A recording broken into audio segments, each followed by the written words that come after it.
from the tree frog.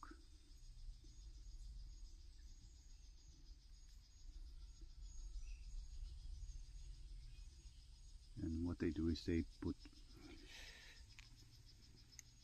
above water, they put their eggs. For example, here as well.